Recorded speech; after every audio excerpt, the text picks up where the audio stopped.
I'm Bonnie Gould. And I'm Doug Gould. And we're from Thunder Bay, Ontario, and have been visiting Sicards for many, many years. About 12, I think, now. Right. Hanging We'll tell you a cute story, too. This is really cute. We went into a Canadian Tire store, and Bonnie saw our coach doesn't have a built-in fireplace. Okay, now this is worthy of the tape, this story. It is? Well, okay. We're on now. Okay.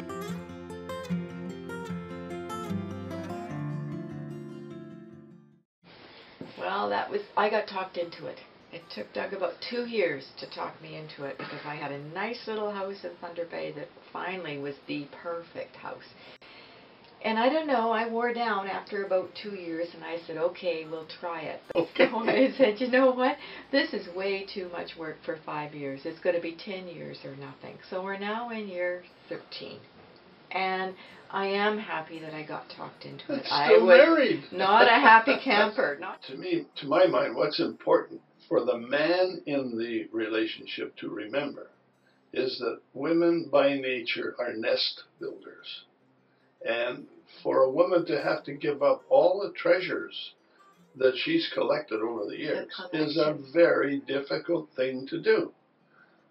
Some of my tools I didn't want to see go. There were a few things that I had that were kind of special, but I thought, well, if Bonnie's giving up a whole pile of things, I got to do it too. And we virtually cleared the house of everything but those very special things. We spend approximately a month, is it, Bon, in the campground? In Thunder Bay, in Kakaveka Falls. Yeah. Right, just outside Thunder Bay.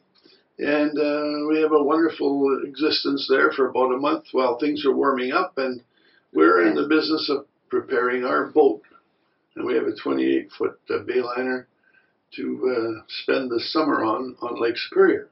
When we're at that campground in Kakaveka, that's when we get caught up with all our northern friends that we haven't seen for a while. So there's a lot of being with friends and eating out and going out for breakfast and happy hours and things like that, getting all caught up.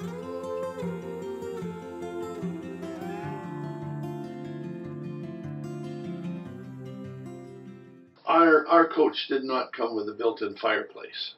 And we entered a Canadian Tire store one day, and Bonnie saw a small fireplace, little portable job, and said, oh, let's get that for the coach. It'll be nice on chilly days. We don't have to put furnaces on or anything. I said, well, that's a good idea, Bonnie, but you've got to be careful about weight.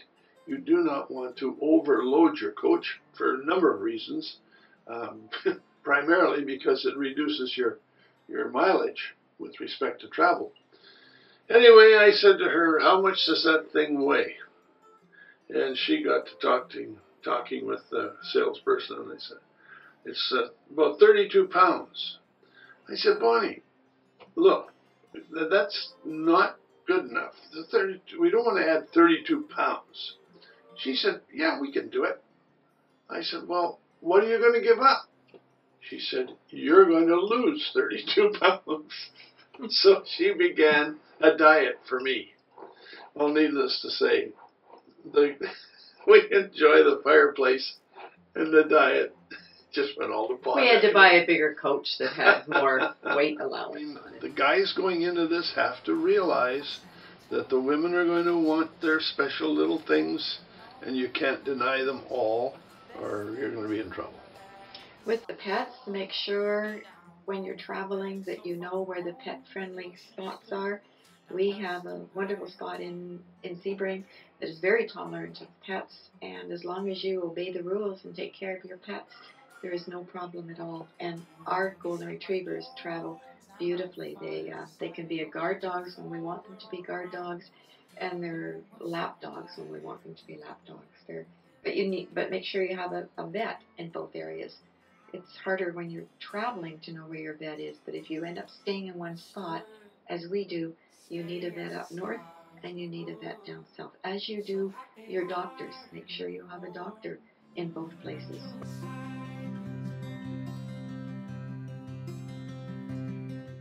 Some things that you absolutely must have. Well, as navigator, I wouldn't go anywhere without a book called The Next Exit. It gives you all the interstates when you're in the States, and in our case, again, traveling with dogs, I need to know where I can get off the interstate to give them exercise. We only travel an hour and a half, and at that hour and a half mark, I start looking so that between an hour and a half and 2 hours, we have reached a spot where the dogs can be exercised safely.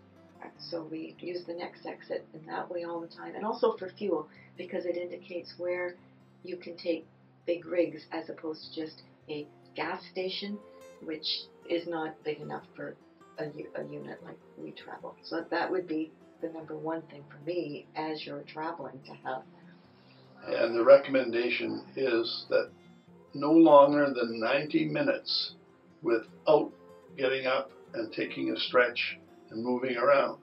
An hour and a half, that's the maximum that you should consider. Mind you, you can go slip over a little bit, but get out of your vehicle, walk around, check your tires, Put your feet up, have a rest. check the lights, just move around, get up out of the seat. Do not try to push on and on, get yourself tired.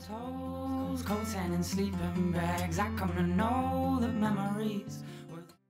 Okay, before we end this little segment, Doug, I think we need to talk to people about it's a fun time, it's a great time, it's a challenging time, but it doesn't last forever. This is a chapter of our lives that it's 12 years now, hopefully another 10 maybe, another 12, but we know there's going to be an end to this chapter, and when we can't do it anymore because of either health restrictions or financial restrictions, those are the two that come to mind right away, and that chapter is going to have to be closed, and we'll move on to something else. Well, I would add to that, maybe you've already suggested it, physical capability. There are demands, physical demands, with respect to operating, driving, maintaining, organizing, moving stuff around, and so forth. Yeah. It's a factor that aging will change your lifestyle. Don't wait too long. Enjoy it while you can. Yeah. I guess in conclusion, I'd want to add something that I feel with all my heart, that you have to cherish your partner. I can tell you that this beautiful girl sitting here is, besides being my conscience, which bugs me once in a while, but she's the gal that organizes things. She is my confidant. We've talked about her being my navigator. She organizes beautifully, and we just share life together, and I'm just so blessed to have someone like Bonnie. Mm-hmm.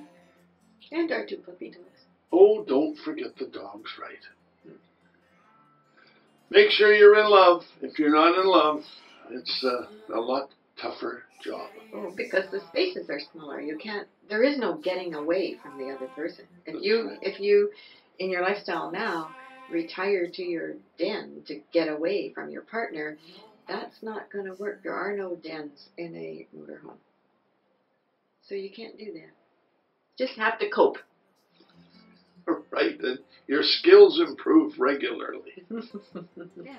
Enjoy yourself. It's later than you think. Well, what's that little line we had? What was our theme song going for a while? Do you remember it? All right. Well, we ain't got a barrel of money. Yes. That's it.